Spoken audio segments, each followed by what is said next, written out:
Hi, I'm Chef Nicole Gaffney with Santa Sweets, growers of the authentic grape tomato and of the UglyRipe heirloom tomato. Today we're going to make one of my personal favorites, and that's an heirloom UglyRipe pizza. So we're going to start by getting some of our ingredients together. Of course, we have our UglyRipe tomato. So it's very important to wash your UglyRipe tomato and really any produce that you have before you use it. So I'm going to give it a good rinse. You don't need to use soap. Just make sure you give it a nice rinse under room temperature water. And we're going to slice it. We're going to be putting this on top of our pizza. So you want to get nice, thin slices. It's very important to have a sharp knife if you're trying to make thin slices. So having good knives is always important, but in this case, especially so. Sometimes fresh mozzarella can be a little bit difficult to slice evenly, but that's okay if it peels apart. It's just going to be melting on top of our pie, so it's really no big deal. So just use some paper towels, fold them up, and just gently blot some of the excess moisture off of the tomatoes. And same thing with the fresh mozzarella. It has a lot more moisture to it than a regular mozzarella does. So you just want to blot off any kind of extra moisture there to ensure we get a nice crispy crust. So then we're going to use a little bit of a garlic olive oil to spread on our pizza to start. So we're going to crush some garlic. You can mince the garlic, but I love to use a garlic press. It makes your life so much easier. Use your knife to kind of scrape the rest off. Do 2 cloves. I like my pizza nice and garlicky, as any good Italian girl should. And then we're just going to put in some extra virgin olive oil. Pretty simple stuff.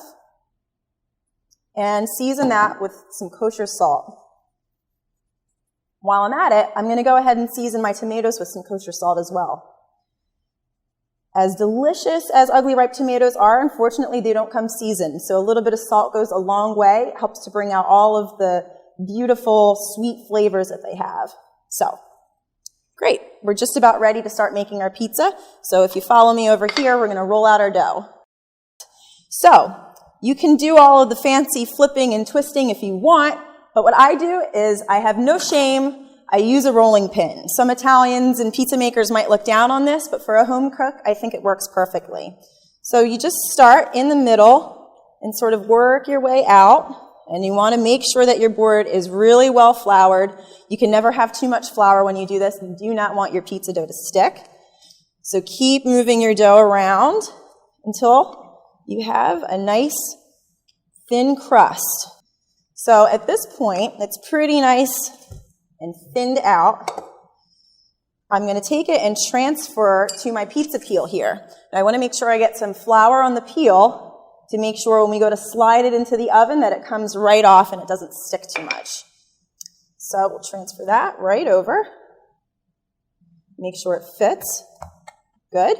And from here, we're going to start to build our pizza. So now we're going to start with a little bit of the garlic oil that we made earlier and just drizzle it around. Try to evenly distribute all of that garlic. You don't really want a piece that's got one big hunk and then a piece that's got no garlic in it. So make sure you spread that around nicely. And you don't need too much. You just want enough to coat the the top of the pizza. So now we're going to put on our UglyRipe tomatoes. So you can just layer them however you'd like. Make them nice and pretty and evenly distributed throughout. Perfect.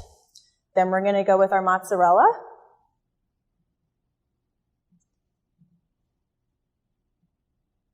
Perfect. Then I've got a mixture of Parmesan cheese and Pecorino Romano cheese. Sometimes those are used interchangeably, but they're actually very different. Pecorino Romano being a sheep's milk cheese and Parmesan being a cow's milk cheese. The Pecorino is going to give it a little bit more of a sharper bite, and the Parmesan is going to be a little bit creamier. I personally like a little bit of spice on my pizza, so I'm going to drop just a little bit of chili flake over top. And this is optional, but I'm going to do just a tiny bit of fresh oregano. Fresh oregano can be really pungent, so you want to be careful here, not too much. But just drop a few leaves around. And that's it. So we're going to be ready to put it in the oven now. Now take your pizza and give it a little shimmy. You want to make sure that it's still sliding around on that peel pretty well. If it doesn't move around, you're going to have a lot of hard time getting it into the oven. So you want to check and make sure that it's nice and floured, that none of the olive oil is spilled over the edges, and that it's not wet. So I think we're good to go here. I'm going to transfer it into the oven. Now my oven is set at 550 degrees. You want to bring your oven as hot as it will go. And most conventional ovens in a kitchen are as high as 550 degrees. So I have a pizza stone that I heated in here. And you want to heat your pizza stone at cold and then bring it up to temperature with the oven. And then just use your peel to slide the pie right on. Close the oven. And that's going to take about 10 minutes or so to cook, but you want to keep an eye on it and adjust it if you need to. Sometimes your oven will be a little bit hotter in the back or on one side, so you just want to make sure you don't take your eye off of it.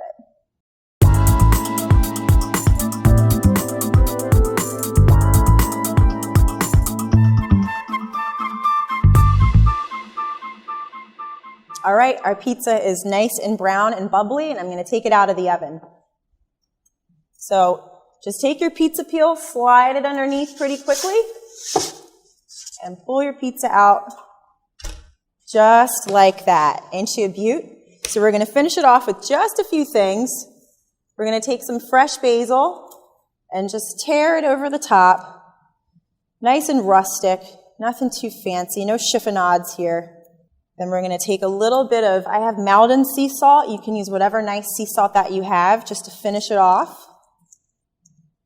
And then the best, fruitiest, freshest, extra virgin olive oil that you have. Drizzle that right over the top. And there you go. That's our pizza with heirloom UglyRipe tomatoes. And for more, check out our videos on santasweets.com. I'm Chef Nicole Gaffney.